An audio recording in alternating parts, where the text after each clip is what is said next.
আগের দিন সন্ধেবেলা খবর এসেছিল জেলা শাসকদের কাছে যে বানাতে হবে।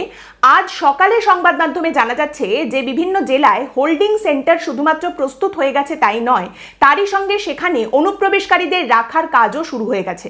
ফিতে কেটেছে লালগোলা এবং জানা যাচ্ছে লালগোলার হোল্ডিং সেন্টারে অলরেডি 3 জন বাংলাদেশি অনুপ্রবেশকারীকে রাখা হয়েছে। এবার রাতারাতি কি করে এইভাবে হোল্ডিং সেন্টার তৈরি হয়ে গেল, এই নিয়ে যদি কোনো দ্বিধাদ্বন্দ্ব থাকে তাহলে এর উত্তরটা হচ্ছে লালগোলার যে পদ্মা ভবন, সেই পদ্মা ভবন তৈরি করা হয়েছিল বেসিক্যালি মৎস্যজীবীদের থাকা খাবার জন্য। ওই বিল্ডিং এর একতলায় মৎস্যজীবীরা থাকেন, দোতলা একটি ব্যাংককে ভাড়া দেওয়া হয়েছে এবং 3 তলাটা এই বিল্ডিং এর একটি হোল্ডিং সেন্টার হিসেবে ব্যবহার করা হচ্ছে এবং সেখানে অলরেডি 3 জন অনুপ্রবেশকারীকে রাখা হয়েছে। একইভাবে জানা যাচ্ছে বীরভূমের কিষাণ মান্ডি, সেটাকে হোল্ডিং সেন্টার হিসেবে ব্যবহার করা হচ্ছে। আবার মালদার ইংলিশ বাজার, সেখানে স্বনির্ভর গোষ্ঠীর একটি দপ্তর ছিল, সেটাকে এখন হোল্ডিং সেন্টার হিসেবে ব্যবহার করা হচ্ছে এবং সেখানে অলরেডি 9 জন বাংলাদেশি অনুপ্রবেশকারীকে রাখা হয়েছে। অর্থাৎ কিনা নতুন কোনো আদল নেই, পুরনো যেগুলো ছিল ফাঁকা পড়ে রয়েছে সেই জায়গাগুলোকেই এখন হোল্ডিং সেন্টার হিসেবে ব্যবহার করা হচ্ছে। এরপর তাহলে কি হবে?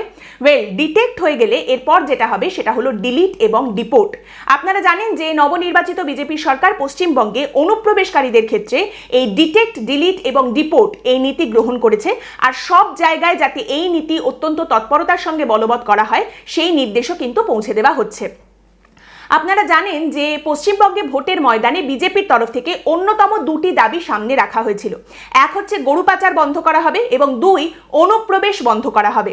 অনেক ক্ষেত্রেই বারবার যে খবর উঠে এসেছে যে অনুপ্রবেশকারীরা বাংলায় ঢুকে পড়েছেন এবং সেখান থেকে যেতে যেতে অনেক সময় মহারাষ্ট্র বা ভারতের রাজধানী দিল্লি পর্যন্ত পৌঁছে গেছেন, বা অনেক সময় এইরকম পর্যন্ত খবর এসেছে যে অনুপ্রবেশকারীরা এই দেশে ঢুকে ভারতীয় সমস্ত নথিপত্র এমনকি ভারতীয় পাসপোর্ট তৈরি করে ভারতীয় নাগরিক সেজে এখান থেকে অন্য দেশে চলে গেছেন। এই সমস্ত বিষয় বন্ধ করা হবে, সেই দাবি সামনে রাখা হয়েছিল। নমস্কার, আমি পৌলমী। দেখুন, কেন্দ্রীয় স্তরে বিজেপির তরফ থেকে দেশের নিরাপত্তা এবং সুরক্ষা নিশ্চিত করার জন্য পশ্চিমবঙ্গে বিজেপির সরকারের আশাটা কতটা গুরুত্বপূর্ণ সেই কথা বারবার বলা হয়েছে। এখন যখন পশ্চিমবঙ্গে বিজেপি ক্ষমতায় এসে গেছে, এই সরকারের তরফ থেকে বেশ কিছু পদক্ষেপ দেখা যাচ্ছে তৎক্ষণাৎ নেওয়া হয়েছে। যেমন ভারতের যে সীমান্ত এলাকা রয়েছে সেখানে জমি কেন্দ্রীয় বাহিনীর হাতে তুলে দেওয়া, বেড়া দেওয়ার জন্য জাতীয় সড়ক, বেশ কিছু জাতীয় সড়ক কেন্দ্রীয় মন্ত্রককে হস্তান্তরিত করা, যাতে স্ট্র্যাটেজিক্যালি ইম্পর্টেন্ট চিকেন নেককে সুরক্ষিত রাখা যায়। এবং অবশ্যই এখন এই যে নীতি দেখতে পাওয়া যাচ্ছে এই সরকারের তরফ থেকে অনুপ্রবেশকারীদের ক্ষেত্রে ডিটেক্ট, ডিলিট এবং ডিপোর্ট। দেখুন, আসামে হিমন্ত বিশ্ব শর্মা আবারও মুখ্যমন্ত্রী হিসেবে শপথ গ্রহণ করার যে অনুষ্ঠান ছিল সেখানে পশ্চিমবঙ্গের নবনির্বাচিত মুখ্যমন্ত্রী শুভেন্দু অধিকারীও উপস্থিত ছিলেন। হেমন্ত বিশ্ব শর্মা তিনি শুভেন্দু অধিকারীকে জড়িয়ে ধরে একটি ছবি পোস্ট করেন এবং লেখেন, ক্যাপশনে লেখেন, bad days for dot dot dot ব্র্যাকেটে ইউ নো হু। খারাপ দিন আসতে চলেছে, আপনারা জানেন কাদের জন্য। হিমন্ত বিশ্ব শর্মা একটা সময় কংগ্রেসে ছিলেন, তারপর পালা বদলের পর তিনি বিজেপিতে আসেন এবং এখন বিজেপির হিন্দুত্বের যে মুখগুলো রয়েছে তার মধ্যে অন্যতম একটি বড় হিন্দুত্বের মুখ হিসেবে দেখা হয় হিমন্ত বিশ্ব শর্মাকে। শুভেন্দু অধিকারী একটা সময় কংগ্রেসের ছাত্র পরিষদ করার পর তৃণমূল কংগ্রেসে এসে তৃণমূল কংগ্রেসের মন্ত্রী হওয়ার পর বিজেপিতে যোগদান করেন। বর্তমানে পশ্চিমবঙ্গে বিজেপির সরকার গঠিত হয়েছে, তিনি পশ্চিমবঙ্গের মুখ্যমন্ত্রী, যিনি এই কথা বারবার বলেছেন যে তিনি হিন্দুদের ভোটে জয়ী হয়েছেন, মুসলিমরা তাকে মোটেই ভোট দেয়নি, ভোট দেয় না। দেখুন, হিমন্ত বিশ্ব শর্মা বারবার একটা কথা বলেছেন যে শেষ কয়েক বছরে আসাম থেকে তিনি অনুপ্রবেশকে বন্ধ করার জন্য নানা রকম পদক্ষেপ নিয়েছেন, অনুপ্রবেশ রোখার অনেক রকম চেষ্টা তিনি করেছেন, কিন্তু পশ্চিমবঙ্গের পূর্বতন সরকার তৃণমূল কংগ্রেস এবং তার আগে বাম সরকারও এই অনুপ্রবেশকারীদের ঢুকতে শুধুমাত্র জায়গা দিয়েছে তাই নয়, তারই সঙ্গে এদের নিজেদের ভোটার করে নিয়েছে। এখন এই 2 হিন্দুত্ববাদী মুখ এবং মুখ্যমন্ত্রী তারা দুজনে মিলে এমন সব পদক্ষেপ নেবেন যার মাধ্যমে অন্যদের ভালো সময় আসলেও এদের জন্য অত্যন্ত খারাপ সময় আসতে চলেছে, এমনটাই কিন্তু তার দাবি। অনুপ্রবেশকারীদের রাজ্য ছাড়া করার প্রক্রিয়া সম্পর্কে মুখ্যমন্ত্রী শুভেন্দু অধিকারী সাংবাদিক বৈঠক করে জানান, যারা সিএএ এর আওতায় নেই তাদের ধরে সোজা বিএসএফ এর হাতে তুলে দেওয়া হবে। তারপর বিএসএফ বাংলাদেশের বিজিবি বা বাংলাদেশের যে সীমান্ত রক্ষা বাহিনী রয়েছে তাদের সঙ্গে কথা বলে এদের দেশ থেকে বের করে দেওয়ার ব্যবস্থা করবে। কাদের ক্ষেত্রে এই আইন প্রযোজ্য হবে সেই কথা বলতে গিয়ে শুভেন্দু অধিকারী বলেন যে যারা অবৈধ অনুপ্রবেশকারী তাদের রাজ্য পুলিশ গ্রেপ্তার করবে এবং তারপর ধরে সরাসরি বিএসএফ এর হাতে তুলে দেবে। দেশের এবং রাজ্যের সুরক্ষার স্বার্থে সীমান্ত সংলগ্ন সমস্ত থানায় এই আইন কার্যকর করার নির্দেশ দিলাম, এই কথা জানান মুখ্যমন্ত্রী শুভেন্দু অধিকারী। তারই সঙ্গে জানা যাচ্ছে প্রত্যেকটা জেলায় হোল্ডিং সেন্টার তৈরি করা হবে। বাংলাদেশি বা রোহিঙ্গা অনুপ্রবেশকারী সন্দেহে যাদের ধরা হবে তাদের এই হোল্ডিং সেন্টারে রাখা হবে। 30 দিন পর্যন্ত এই হোল্ডিং সেন্টারগুলোয় তাদের রাখা যেতে পারে, তারপর তাদের কিন্তু দেশ থেকে বের করে দেওয়ার ব্যবস্থা করা হবে।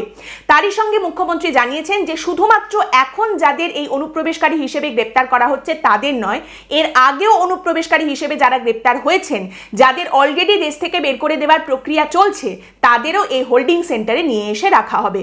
কেন্দ্রীয় স্বরাষ্ট্র মন্ত্রকের অবৈধ অনুপ্রবেশকারী নিয়ে যে নীতি রয়েছে সেখানে কিন্তু স্পষ্টই লেখা রয়েছে যে এই অবৈধ অনুপ্রবেশকারীদের জন্য প্রত্যেকটি রাজ্য সরকার যেন তাদের রাজ্যের প্রত্যেকটা জেলায় হোল্ডিং সেন্টার তৈরি করে, যেখানে এই অবৈধ অনুপ্রবেশকারী বাংলাদেশি বা রোহিঙ্গাদের আটক করে রাখা যাবে এবং তাদের জিজ্ঞাসাবাদও করা যাবে। এবং তারই সঙ্গে জানা যাচ্ছে যে এখানে খরচ খরচার বিষয়টা কি হবে সে সম্পর্কেও কিন্তু কেন্দ্রীয় স্বরাষ্ট্র মন্ত্রকের তরফ থেকে স্পষ্ট নিয়ম বলা আছে, যেখানে কেন্দ্রীয় স্বরাষ্ট্র মন্ত্রক বলছে যে এই যে অবৈধ অনুপ্রবেশকারী হিসেবে যাদের আটকে রাখা হবে, জিজ্ঞাসাবাদ করা হবে, তারপর তাদের বিএসএফ এর হাতে তুলে দেওয়া হবে। এই বিএসএফ এর হাতে তুলে দেওয়া পর্যন্ত সমস্ত খরচ খরচা সংশ্লিষ্ট রাজ্য সরকারকেই প্রাথমিকভাবে দিতে হবে, পরে সেই টাকা তারা কেন্দ্রীয় সরকারের কাছ থেকে পেয়ে যাবে। তবে বিভিন্ন জায়গায় এই যে শরণার্থী শিবির তৈরি করতে হবে তার যাবতীয় খরচ খরচা সবটা কিন্তু রাজ্য সরকারকেই বহন করতে হবে। এবং তারই সঙ্গে এই নিয়ে খুব একটা এক্সট্রা আওয়াজ করার দরকার নেই এমন আবেদনও কিন্তু কেন্দ্রের তরফ থেকে অলরেডি রাজ্যগুলির কাছে জানানো হয়েছে, যেখানে বলা হচ্ছে যে এই যে অবৈধ অনুপ্রবেশকারীদের দেশ থেকে বের করে দেওয়া হচ্ছে এই নিয়ে কোনো অপ্রয়োজনীয় প্রচারে যাওয়ার দরকার নেই, বেশি আওয়াজ প্রচারের হাঙ্গামায় একেবারেই যাওয়ার দরকার নেই। এই আবেদনও কিন্তু কেন্দ্রের তরফ থেকে রাজ্যগুলির কাছে রাখা হয়েছে। দেখুন, এই আবেদনের পেছনে দুটো কারণ আছে।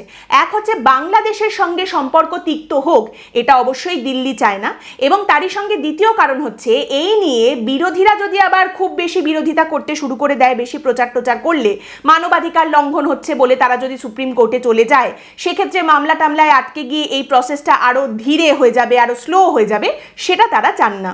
এতদিন অবশ্য এর ঠিক বিপরীতটাই দেখতে পাওয়া গেছে। আসামের মুখ্যমন্ত্রী হিমন্ত বিশ্ব শর্মা তিনি এবিপিকে একটি ইন্টারভিউ দিয়েছেন ইনসাইড আউট বলে, সেখানে তিনি একটি দাবি সামনে রেখেছেন। তিনি বলছেন যে বাংলাদেশের সঙ্গে ভারতের কোনো এক্সট্রাডিশন ট্রিটি নেই, যদিও কেন্দ্র বলছে ঠিক উল্টো কথা, কেন্দ্র বলছে আছে এবং বিএসএফ বাংলাদেশের বর্ডার গার্ড বা বাংলাদেশের সীমান্ত রক্ষা বাহিনীর সঙ্গে কথা বলে অনুপ্রবেশকারীদের বাংলাদেশে ঢুকিয়ে দেওয়ার ব্যবস্থা করবে। কিন্তু হিমন্ত বিশ্ব শর্মা বলছেন দেখুন এই সমস্ত প্রথা মেনে যেতে গেলে পুরো মাথাই নষ্ট, এই সমস্ত নিয়ম মেনে যদি যেতে হয় তাহলে জাস্ট অযথা মাথার উপরে হেডেক নেবার মতো বিষয়। এটা করতে গেলে আগে সমস্ত নথিপত্র কেন্দ্রকে পাঠাতে হবে, কেন্দ্র তারপর সেই সমস্ত নথিপত্র বাংলাদেশে পাঠাবে, বাংলাদেশ তারপর ঠিক করবে যে কাদের কাদের তারা সত্যিই নিজের নাগরিক হিসেবে দেশের ভেতরে ফিরিয়ে নিতে চায়। তার থেকে অনেক সুন্দর একটি প্রক্রিয়া হিমন্ত বিশ্ব শর্মার দাবি তিনি নিজেই বানিয়ে ফেলেছেন। আর সেটা কি? সেটা হচ্ছে পুশব্যাক। এই পুশব্যাক বিষয়টা কি সেই ব্যাখ্যাও হিমন্ত বিশ্ব শর্মা তিনি নিজেই দিয়েছেন। তিনি বলছেন পুশব্যাক হচ্ছে আসাম সরকার আসামের ভেতর অবৈধ অনুপ্রবেশকারী হিসেবে যাদের চিহ্নিত করেছে রাতের অন্ধকারে তাদের আসাম বাংলাদেশ সীমান্তে নিয়ে যাওয়া হচ্ছে এবং সীমান্তের যে জায়গাটায় বাংলাদেশের সীমান্তরক্ষীরা উপস্থিত নেই সেখান থেকে এই অনুপ্রবেশকারীদের জাস্ট ধাক্কা মেরে বাংলাদেশে ফেলে দেওয়া হচ্ছে। পুশব্যাক, তাদের জাস্ট ধাক্কা মেরে পাঠিয়ে দেওয়া হচ্ছে। লিটারেলি এটাই হিমন্ত বিশ্ব শর্মা বলেছেন, তাদের ধাক্কা মেরে ওদিকে পাঠিয়ে দেওয়া হচ্ছে।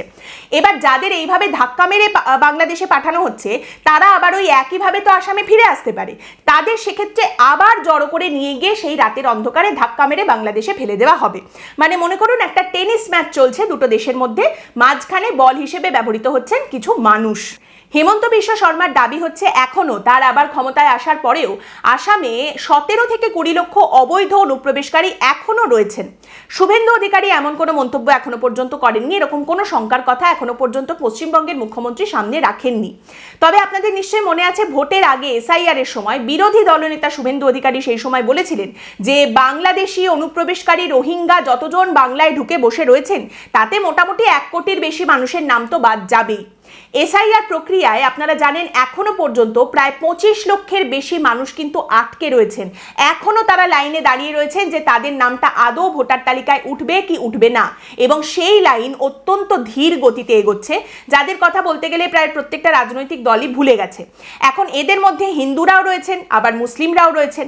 এবার এখানে অবশ্যই বলতে হয় যে হিন্দু ভোটার যাদের নাম বাদ গিয়েছিল ভোটের আগে, হিমন্ত বিশ্ব শর্মা পশ্চিমবঙ্গে প্রচার করতে এসে বলেছিলেন যে হিন্দুরা একটু স্যাক্রিফাইস করছেন দেশের উন্নয়নের জন্য, বাংলার উন্নতির জন্য তারা একটু স্যাক্রিফাইস করছেন। তো এখন তাহলে তো বিজেপি সরকার এসে গেছে, সেক্ষেত্রে কি হবে সেটা অবশ্যই দেখার বিষয়। এবং সেক্ষেত্রে নিজের সতীর্থ হিমন্ত বিশ্ব শর্মার মতো শুভেন্দু অধিকারীও ওই রাতের অন্ধকারে পুশব্যাক বা ধাক্কা মেরে বাংলাদেশে ফেলে দেবার সেই নীতি গ্রহণ করবেন, নাকি এই অনুপ্রবেশকারীদের দেশ থেকে বের করার ক্ষেত্রে কেন্দ্রের যে নিয়ম নীতি যা প্রথা রয়েছে সেইটা তিনি গ্রহণ করবেন, সেই অনুযায়ী চলবেন, সেটা অবশ্যই দেখার বিষয়।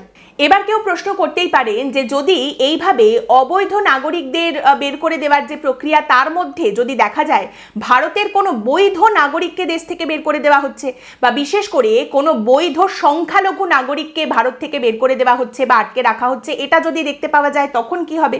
কিংবা যদি দেখা যায় যে কারোর কাছে নথিপত্র রয়েছে কিন্তু যারা নথিপত্র দেখবেন তারা দেখতে নারাজ, কোথাও কোনো রকম রাগ টাগের ঘটনা যদি, প্রতিহিংসার বিষয় উঠে আসে, তখন কি হবে? দেখুন, এগুলো হওয়া একেবারেই উচিত নয়, কিন্তু উচিত অনুচিতের প্রশ্ন আপনি এখানে করছেন না। এবার এখানে যদি বলা হয় যে না না এসব কিছুই হবে না, এসব তো হতেই পারে না, এই কথা বলে চুপ করে যাওয়াটা খুব সহজ, উত্তর দেওয়াটা কঠিন, আর সেই কঠিন কাজ করতেই আমি এখানে বসেছি।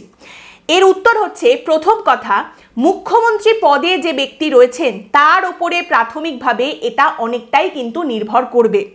তিনি হেমন্ত পথে এগোবেন নাকি তিনি কেন্দ্রের পথে, কেন্দ্রের নিয়ম মতো এগোবেন, তার উপর অনেক কিছু নির্ভর করবে। তিনি বলবেন সবকা সাথ সবকা বিকাশ, নাকি তিনি বলবেন জো হামারে সাথ হাম উনকা সাথ। তিনি বলবেন আমি সবার মুখ্যমন্ত্রী, নাকি তিনি বলবেন আমাকে তো হিন্দুরাই জিতিয়ে এনেছেন, আমাকে তো হিন্দুরাই মুখ্যমন্ত্রী করেছেন। এর ওপরেও কিন্তু অনেকটাই প্রাথমিকভাবে গোটা বিষয়টা নির্ভর করবে। এবং এখানে যে কটা কথা বললাম এগুলো একটাও আমার কথা নয়, সবটা তিনিই বলেছেন, প্রত্যেকটা কথাই তিনি বলেছেন। কাজেই যেহেতু তিনিই সব কটা কথা বলেছেন, এখন কোন কথাটা অনুযায়ী তিনি কাজ করবেন তার উপরে কিন্তু অনেকটাই নির্ভর করবে যে এই অবৈধ অনুপ্রবেশকারীদের দেশ থেকে বের করে দেওয়ার গোটা প্রক্রিয়ার উপর কতটা কি প্রভাব দেখতে পাওয়া যাবে। দ্বিতীয় কথা হচ্ছে, বিরোধীদের ভূমিকার উপর অনেক কিছু নির্ভর করবে। যদি দেখা যায় কোনো বৈধ নাগরিককে অবৈধ হিসেবে দেশ থেকে বের করে দেওয়া হচ্ছে, পুশব্যাক করা হচ্ছে, সেক্ষেত্রে বিরোধীরা কতটা তার পাশে এসে দাঁড়াবেন, নাকি তারা ভাববেন যে না না এর পাশে দাঁড়াতে গেলে আমাদের আবার মুসলিম প্রেমী বলে তকমা লাগিয়ে দেবে, হিন্দু ভোট সেক্ষেত্রে আমাদের হাত থেকে চলে যাবে, তাই না যাওয়াই ভালো। এর মধ্যে কোনটা তারা ভাববেন, কোনটা অনুযায়ী এগোবেন, তার উপরেও অনেক কিছু নির্ভর করছে। এবং তৃতীয় কথা, রাতের অন্ধকারে কোনো বৈধ নাগরিককে যদি অবৈধ করে দেওয়া হয় তাহলে সেই বিষয়টা সুপ্রিম কোর্টের আইনের আলোর সামনেও কিন্তু নিয়ে আসা যেতে পারে। আপনাদের নিশ্চয়ই মনে আছে অন্তঃসত্ত্বা সোনালী খাতুনকে পুশব্যাক করে বাংলাদেশে পাঠিয়ে যাওয়ার ঘটনাটা, এবং সেই বিষয়টা কিন্তু সুপ্রিম কোর্টে উঠেছিল। সেই কেসে সুপ্রিম কোর্টের প্রধান বিচারপতি সূর্যকান্ত এবং বিচারপতি জয়মাল্য বাগচির বেঞ্চের তরফ থেকে কেন্দ্রীয় সরকারকে তখন যে কথা বলা হয়েছিল সেই কথা কিন্তু আদালতের তরফ থেকে আবারও কেন্দ্রীয় সরকারকে মনে করিয়ে দেওয়া হতে পারে। সেই সময় আদালতে এই বিচারপতিদের বেঞ্চের তরফ থেকে কেন্দ্রীয় সরকারকে বলা হয়েছিল যে এখানে অনেকগুলো তথ্য প্রমাণ রয়েছে, অনেকগুলো নথি রয়েছে, জন্মের শংসাপত্র রয়েছে, আত্মীয় স্বজনদের সঙ্গে থাকেন সেই বিষয়টা সামনে তুলে ধরা হচ্ছে। এগুলোও কিন্তু এক একটা প্রমাণ, এগুলো এক একটা প্রমাণ যেগুলো আপনাদের শুনতে হবে। অভিযোগ হচ্ছে আপনারা কোনো কিছু না শুনে, কোনো কিছু না দেখে বাংলাদেশে পুশব্যাক করেছেন, সেখানে পাঠিয়ে দিয়েছেন।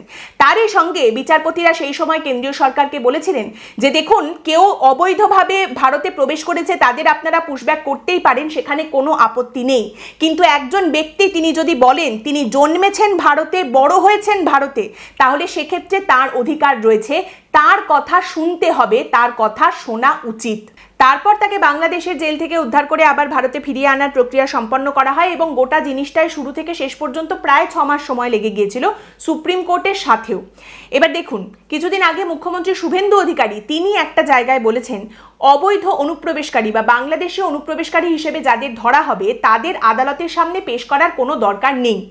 এখন বিষয়টা হচ্ছে, অবৈধ অনুপ্রবেশকারী হিসেবে যাদের ধরা হবে প্রথম থেকেই তাদের হাতে কোনো রকম কোনো আইনের অধিকার বা আইনের ক্ষমতা ক্ষমতা থাকবে না, তাদের নথিপত্র দেখানোর সময় দেওয়া হবে কি হবে না, কিংবা তাদের হোল্ডিং সেন্টারে যারা ধরে নিয়ে যাবে, যারা রাখবে, তারাই দণ্ডমুণ্ডের কর্তা হয়ে গিয়ে তারাই সমস্ত কিছু বিচার করবে, বিষয়টা এরকম হবে কিনা সে সম্পর্কে কিন্তু এখনো পর্যন্ত কোনো ক্ল্যারিটি নেই।